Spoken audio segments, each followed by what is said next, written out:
जय हिंद। आज की इस क्लास में हम पढ़ेंगे इतिहास लेखन के दृष्टिकोण। इतिहास लेखन भारत की दृष्टि में किस प्रकार से लिखा गया था, उसमें किस किस प्रकार के दृष्टिकोण थे इतिहासकारों के, उसके बारे में आज हम जानेंगे। ओरिएंटल यानी कि प्राच्यवादी दृष्टिकोण पर पहले से वीडियो बन चुकी है, आप आई बटन पर क्लिक करके उस वीडियो को देख सकते हो। अगर आपको शो नहीं हो रहा है तो आप डिस्क्रिप्शन से उस वीडियो के लिंक पर क्लिक कर सकते हो। तो अब बात कर लेते हैं राष्ट्रवादी इतिहास लेखन की। देखिए, सबसे पहले ना ओरिएंटल हिस्ट्री लिखी जा रही थी, ठीक है, प्राच्यवादी इतिहास। उसमें क्या था कि भारतीयों के प्राचीन इतिहास को उजागर करने का प्रयास किया जा रहा था अंग्रेज़ों द्वारा। लेकिन उसके बाद अंग्रेज़ों ने अपने निजी स्वार्थ के लिए, जो कंपनी शासन आ रखा था, तो वो चाहते थे कि भारतीयों को निम्न दिखाया जाए और हमें उच्च दिखाया जाए, ताकि ऐसा हो कि लोगों के मन में ये विश्वास जाग जाए कि अंग्रेज़ जो हैं वो शासन करने के लिए बने हैं, हम पर भी और पूरे विश्व पर भी।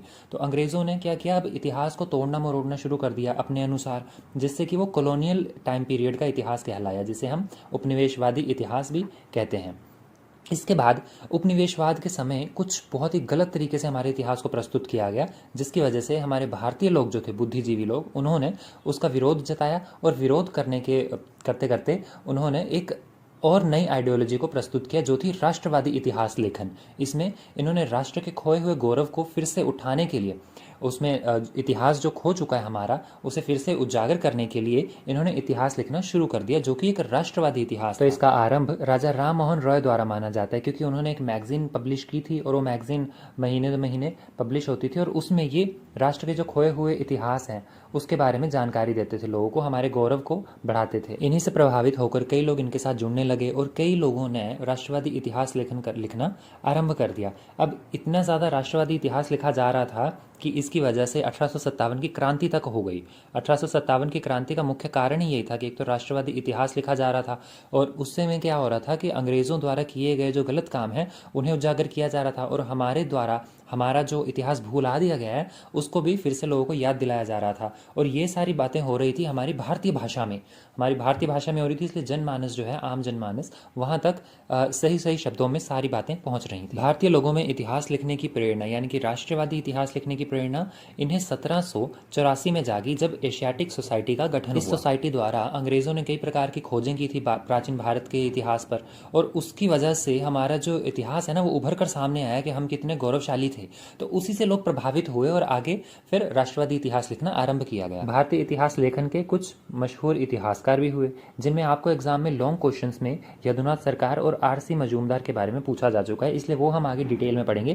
पहले हम छोटे इतिहासकारों को समझ लेते हैं। सबसे पहला नाम आता है इसमें आरसी दत्त का। आरसी दत्त अंग्रेजों के टाइम के आईपीएस अधिकारी रह चुके थे। इन्होंने बंगाल के साहित्य पर इतिहास लिखा, प्राचीन भारत की सभ्यता के इतिहास लिखा, और सबसे ज़रूरी चीज़ जिसकी वजह से इन्हें राष्ट्रवादी इतिहास माना जाता है, वो इसलिए क्योंकि इन्होंने भारत में जो भारत का आर्थिक इतिहास है उसके बारे में जानकारी दी, और इसी में वे तुलना करते हैं कि किस प्रकार से औपनिवेशिक शासन जो है वो हमारा आर्थिक शोषण कर रहा है। इनके बाद आरजी भंडारकर आए। आरजी भंडारकर का नाम इसलिए प्रसिद्ध है क्योंकि इन्होंने 600 साल का इतिहास, कौन सा, मौर्यों से लेकर गुप्तों तक का जो 600 साल का इतिहास था, इसके ऊपर इन्होंने एक बुक लिखी जो थी ए पीप into the early history of India. इसके साथ इन्होंने दक्षिण भारत के आरंभिक इतिहास के ऊपर भी जानकारी प्रदान की, वो भी बहुत ही सरल भाषा में, इसलिए इन्हें जाना जाता है। इनकी खासियत ये थी कि अपने इतिहास लेखन में तथ्यों को ज़्यादा महत्व देते थे, मतलब फैक्ट्स के आधार पर ही ये इतिहास लिखते थे। इनके बाद आते हैं केपी जायसवाल। केपी जायसवाल ने ऑक्सफोर्ड विश्वविद्यालय से कानून की शिक्षा प्राप्त की थी, इसलिए भारत में कानून से संबंधित जो पॉलिटिक्स है, पॉलिटिक्स पर ही इन्होंने किताबें लिखी, जिसमें इनकी दो किताबें काफ़ी फेमस है। एक है हिंदू पॉलिटिक्स और दूसरी है भारत का इतिहास, जो 150 ईस्वी से लेकर 350 ईस्वी तक हुआ। नंबर 4 है आर के मुखर्जी। आर के मुखर्जी काफ़ी सारे विश्वविद्यालयों में ये प्रोफेसर रह चुके थे, और इनकी सबसे फेमस रचना जो है वो है the early history of Indian shipping and maritime activity from the earliest time. ये इनकी काफ़ी ज़्यादा प्रसिद्ध रचना है। इसके अलावा और भी कई प्रकार की इन्होंने रचनाएं की थी। इन्हें इसलिए जाना जाता है क्योंकि इन्होंने अपनी रचनाओं में भारतीयों की एकता, संस्कृति और गुप्त सम्राट जो थे, इनकी कामयाबी के बारे में लिखा है। इनके बाद आते हैं सर यदुनाथ सरकार, जिन्हें जदुनाथ सरकार के नाम से भी जाना जाता है। यदुनाथ सरकार जी द्वारा मुगलकालीन भारतीय इतिहास पर लेख लिखे गए। इनका जन्म 1870 में आधुनिक समय का जो बंगाल है, बांग्लादेश, वहाँ पे हुआ था, और इन्होंने अपने कॉलेज टाइम में अंग्रेजी और इतिहास की उच्च शिक्षा प्राप्त की थी। इतनी ज़्यादा उच्च शिक्षा कि 1892 में इन्हें अंग्रेजी साहित्य का प्रथम स्थान प्राप्त हुआ था। इन्होंने अपने एजुकेशन के दम पर ही काफ़ी सारे कॉलेजेस में पढ़ाया, जैसे कि प्रेसिडेंसी कॉलेज था कलकत्ता, पटना का कॉलेज था, विश्वविद्यालय बनारस का हो गया, तो और भी कई सारे कॉलेज थे जहाँ पर इन्होंने इतिहास और अंग्रेजी के साहित्य को पढ़ाया था। इसीलिए इन्हें अंग्रेजी शिक्षकों के क्षेत्र में सर की उपाधि भी प्राप्त हुई थी। इसलिए आप नोटिस करोगे कि ऊपर मैंने सर यदुनाथ सरकार लिखा है। इनकी प्रमुख रचनाओं में औरंगजेब का भारत, मुगल साम्राज्य का पतन, शिवाजी और उनके काल, चैतन्य महाप्रभु की तीर्थ यात्राएं और उनकी शिक्षाएं, ये सब शामिल हैं। इसके अलावा उन्होंने औरंगजेब के आख्यान और ऐतिहासिक निबंधों का भी प्रकाशन किया था। इन्होंने पूना प्रेसिडेंसी कॉरेस्पॉन्डेंस और आईने अकबरी का भी संपादन किया। इतना ही नहीं, इन्होंने एक्चुअली एक जो कैम्ब्रिज था, कैम्ब्रिज यूनिवर्सिटी, वो बुक्स भी पब्लिश करती थी। तो कैम्ब्रिज यूनिवर्सिटी जो एक बुक पब्लिश कर रही थी ना इंडियन हिस्ट्रीज के ऊपर, तो उसकी जो 4th बुक थी ना, उसमें कुछ अध्याय इन्होंने लिखे थे। सर यदुनाथ सरकार के इतिहास दर्शन की बात कर ली जाए तो ये ज़्यादातर मध्यकालीन भारत के इतिहास पर ही लिखते थे। इसी के साथ ये जब इतिहास लिखते थे तो ये शोध में वैज्ञानिक सिद्धांतों और साक्ष्यों को ज़्यादा महत्व देते थे और सबको कहते थे कि आपको इन्हीं पर फोकस करना चाहिए। इसी के साथ एक व्यक्ति हैं SR तिकेकर है, यहाँ पे केकर लिख दिया गलती से, तिकेकर। SR तिकेकर बताते हैं, मतलब इनका अध्ययन किया तो उन्होंने बताया कि ये ना इतिहास में शोध करते समय 4 शब्दों को फोकस करते थे। 4 शब्दों पर कौन कौन से? एक तो मानचित्र, मैप होना बहुत ज़रूरी है। दूसरा उसकी पहचान।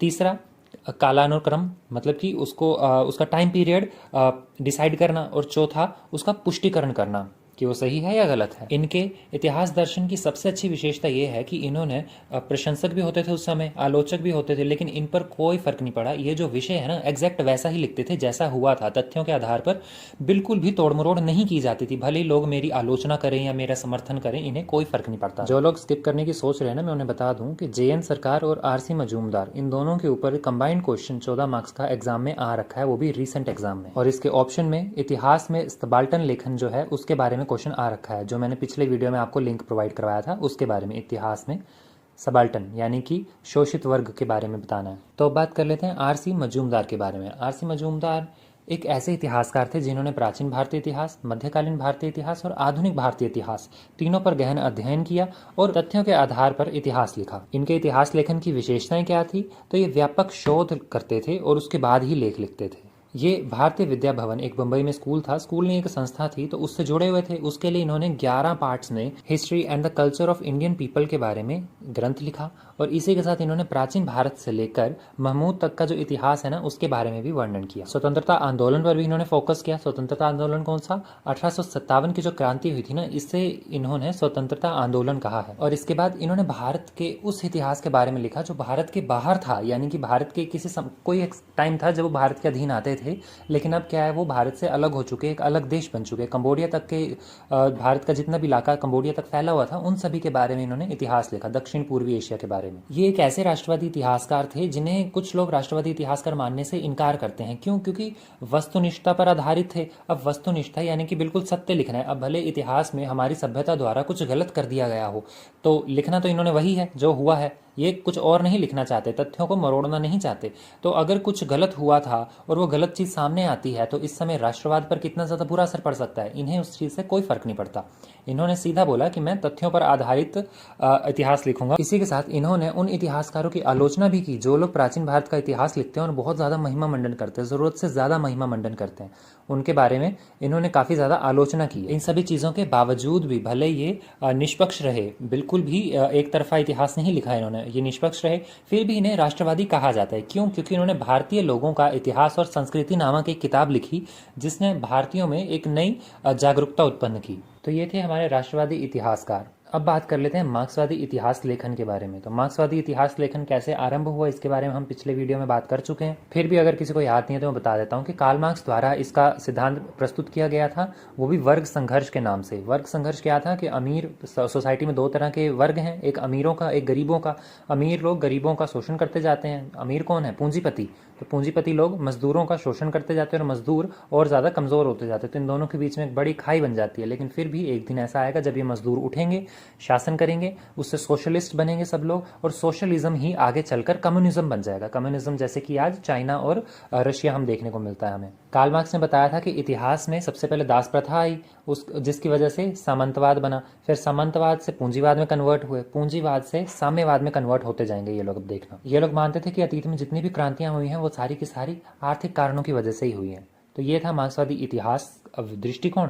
तो अब मार्क्सवादी इतिहास लेखन भारत में किस प्रकार से प्रभावी पड़ा, इसमें कौन कौन से इतिहासकार आए इनके बारे में जान लेते हैं। तो पहले इतिहासकार का नाम आता है विपिन चंद्र। विपिन चंद्र वो पहले व्यक्ति थे जिन्होंने भारतीय इतिहास लेखन में मार्क्सवादी विचारधारा को आरंभ किया। भारत से संबंधित जो राष्ट्र आंदोलन हुआ था, 1757 की क्रांति हो गई थी, उसको इन्होंने आर्थिक नीतियों से जोड़ा कि अंग्रेजों की आर्थिक नीतियां खराब थी, लोग आर्थिक रूप से कमजोर हो गए थे, इसलिए वो विद्रोह हुआ। तो इस प्रकार से इन्होंने एक ग्रंथ भी लिखा जिसका नाम था the rise growth of economic nationalism. इस ग्रंथ में इन्होंने कुटीर उद्योगों के पतन के बारे में बताया, व्यापार वाणिज्य जो होता था उसके बारे में बताया, धन निकासी कैसे भारत से ब्रिटेन ले जाई जा रही है उसके बारे में बताया, और बैंकिंग प्रणाली हमारे यहाँ की थी, वित्तीय स्थिति कैसी थी, इसकी काफ़ी ज़्यादा आलोचनात्मक रचना की। इनकी एक और किताब थी nationalism and colonialism in India. इसमें इन्होंने 1857 में जो पूंजीवाद किस प्रकार से उस विद्रोह में जिम्मेदार था उसके बारे में बताया। और इनकी एक वैज्ञानिक शैली पर आधारित एक किताब भी है जिसका नाम है इंडिया स्ट्रगल फ्रॉम इंडिपेंडेंस। इसके बारे में भी इन्होंने वर्णन किया हुआ है। इनके बाद आते हैं आर.एस. शर्मा, जो स्वतंत्र भारत के एक अंग्रेजी मार्क्सवादी इतिहासकार थे।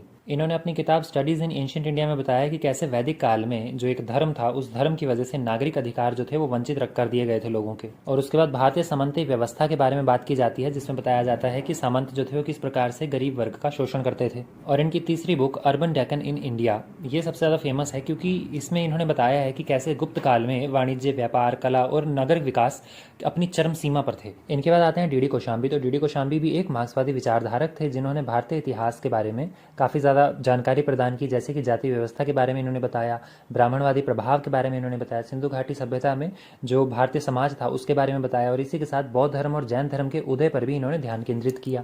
इनके बाद आती हैं रोमिला थापड़। रोमिला थापड़ और डी.डी. कौशाम्बी आपके लिए काफ़ी ज़्यादा इंपॉर्टेंट हो जाते हैं, तो डी.डी. कौशाम्बी को हम आगे डिटेल में भी पढ़ेंगे। रोमिला थापड़ हैं एक प्रसिद्ध आधुनिक भारतीय इतिहासकार मानी जाती हैं। इन्होंने प्रारंभिक भारतीय इतिहास पर काफ़ी ज़्यादा शोध किया। इन्होंने अशोक की धार्मिक नीतियों के बारे में वर्णन किया, मौर्यों के पतन के बारे में वर्णन किया, जो एक ही बात है ना, अशोक का धार्मिक नीति और मौर्यों के पतन साथ साथ जुड़ी हुई थी। और इनके बाद जो गंगा घाटी में प्रारंभिक राज्य आए, कौन से राज्य, जो विदेशी आए थे, हूण नहीं सच कनिष्क वगैरह आए थे, कुषाण, तो उनके बारे में जानकारी इन्होंने हमें दी है। रोमिला थापड़ एक ऐसी इतिहासकार हैं जो कि भारतीय इतिहास में अगर कोई गौरवमयी चीज़ आती है ना तो उसे मानने से बिल्कुल ही इनकार कर देती हैं। भले ही दूसरी तरफ अंग्रेजी इतिहासकार जो है वो मान भी जाए ना, फिर भी रोमिला थापड़ कहती मैं नहीं मानती भैया। इनके बाद आते हैं इरफान हबीब। नाम से ही पता चल रहा है इन्होंने मुगल साम्राज्य के बारे में इतिहास एकत्रित किया होगा, और इन्होंने मुगल साम्राज्य के साथ साथ उस समय की जो कृषि प्रणाली है उसके बारे में जानकारी प्रदान की है। उस समय की भारत की जो अर्थव्यवस्था थी, आर्थिक इतिहास जो था, उसके बारे में भी इन्होंने अध्ययन किया है। अब हम डी.डी. कौशाम्बी यानी कि डॉक्टर दामोदर धर्मानंद कौशाम्बी के बारे में जान लेते हैं। डी.डी. कौशाम्बी मेनली मैथ्स के एक्सपर्ट थे, लेकिन फिर भी इन्होंने इतिहास, संस्कृति, पुरातत्व, जो क्या बोलते हैं इसे, आर्कियोलॉजी, नेतृत्व विज्ञान, मुद्रा शास्त्र, अभिलेख और ज्ञान, इन सभी चीज़ों का इन्होंने अच्छा खासा ज्ञान रखा हुआ था। भाषा विज्ञान भी ये लोग अच्छी तरह से जानते थे। इनका ऐतिहासिक दर्शन कैसा था, तो ये भौतिकवादी दृष्टिकोण रखते थे। आपको याद होगा मटेरियलिस्टिक आइडियोलॉजी, ये अप्रोच जो है ये किस में आती है, ये मार्क्सवादी इतिहासकारों में ही आती है। तो ये भौतिकवादी दृष्टिकोण रखते थे। इन्होंने इंडियन हिस्ट्री में जो फैली हुई मिथ्याएं थी उन सभी को हटाया और उसकी जगह पर इन्होंने फैक्ट बेस्ड हिस्ट्री को लिखने का काम किया। हमें कैसे पता चलता है कि इन पर मार्क्सवादी प्रभाव था, तो जब ये रचनाएं करते हैं ना, इतिहास लिखते हैं, तो उसमें ये इनका बार बार नाम लेते हैं। किनका? कार्ल मार्क्स का, एंजल्स का, स्टालिन का। तो इनका बार बार नाम लिया जाना, तो मतलब उन्हीं का एग्जाम्पल दे के ये आगे हिस्ट्री को एक्सप्लेन करते थे। तो इससे पता चल जाता है इन पर मार्क्सवादी विचारधारा का काफ़ी ज़्यादा प्रभाव था। इनकी मुख्य रचनाओं की बात कर ली जाए तो introduction to the study of Indian history, जो बम्बई में 1965 में प्रकाशित हुई थी। Culture and civilisation of ancient India in historical outlines, ये इन्होंने लंदन में पब्लिश की थी, वो भी 1965 में। और इनकी सबसे ज़रूरी रचना myth and reality in Indian history ये है। ये अपने इतिहास लेखन में और इतिहास शोध में वैज्ञानिक विश्लेषण को ज़्यादा महत्व देते थे। और इन्होंने समन्वित अध्ययन पद्धति पर जोर दिया। समन्वित अध्ययन पद्धति क्या होती है? जैसे कि आप हिस्ट्री लिख रहे हो तो उसके लिए आपको एविडेंस चाहिए। तो एविडेंस किस प्रकार के होने चाहिए? जैसे कि पुरातात्विक हो सकता है हमारे पास, आर्कियोलॉजिकल। तो आर्कियोलॉजिकल टाइप का जो है वो हमें कुछ भी स्ट्रक्चर मिला है किसी टाइम पीरियड का, तो वो क्या है? एक एविडेंस है। इस तरह के जो रियलिटी में एग्जिस्ट करते हैं, जिसको हम देख के कार्बन डेटिंग करके, या फिर उनके ऊपर कुछ ना कुछ कृतियाँ लिखी होंगी, किसी का नाम लिखा होगा, किसी की कोई ड्राइंग बनी होगी, या किसी की कोई भी प्रशासनिक व्यवस्था या किसी भी जानकारी के बारे में हमें पता चलता है ना, तो वो क्या है? वो है समन्वित अध्ययन पद्धति के अधीन आता है वो। ठीक है, इसमें आप मुद्राएं भी आ सकती हैं, आपकी वस्तुएं, जो कुछ भी हो सकता है, किसी प्रकार की वस्तु जो है वो इसमें आ जाती है। तो इन चीज़ों पर ये ज़्यादा महत्व देते हैं, इंस्टेड ऑफ कि जो लिखा हुआ इतिहास, किताबों पर लिखा हुआ इतिहास है वो तो तोड़ा मरोड़ा जा सकता है, लेकिन जो बना बनाया इतिहास अगर पत्थर पे लिख दिया तो पत्थर की लकीर कैसे ही मिटाई जा सकती है। नेक्स्टली इन्होंने इंडिया की हिस्ट्री जो है उसका टाइम पीरियड भी निर्धारित किया। कैसे? इन्होंने बताया कि सबसे पहले उत्पादन आया, उसके बाद व्यापार हुआ, फिर दास्तां आई, सामंतवाद आया, व्यक्तिगत संपत्तियां आने लग पड़ी, अब पूंजीवाद आगे आए। तो इन सब चीज़ों के आधार पर इन्होंने भारतीय इतिहास को डिवाइड किया। तो यही था मार्क्सवादी इतिहास लेखन और उसके भारतीय लेखक। तो इन सभी लेखकों ने भारतीय इतिहास में क्या योगदान दिया? तो इन्होंने भारत का समाज, राजनीति, आर्थिक दशा, हमारे यहाँ की जो प्रथाएं चली आ रही थी, हमारे यहाँ की जो संस्थाएं थी, इन सभी पर काफ़ी ज़्यादा अध्ययन करके हमें एक अच्छा खासा इतिहास प्रस्तुत किया। वो भी किस के आधार पर? आर्थिक आधार पर। क्योंकि मार्क्सवादी लोग जो हैं ये क्या कहते हैं? क्रांतियाँ, अर्थव्यवस्था, मतलब आर्थिक स्थिति खराब हो गई, उसी की वजह से हुई हैं।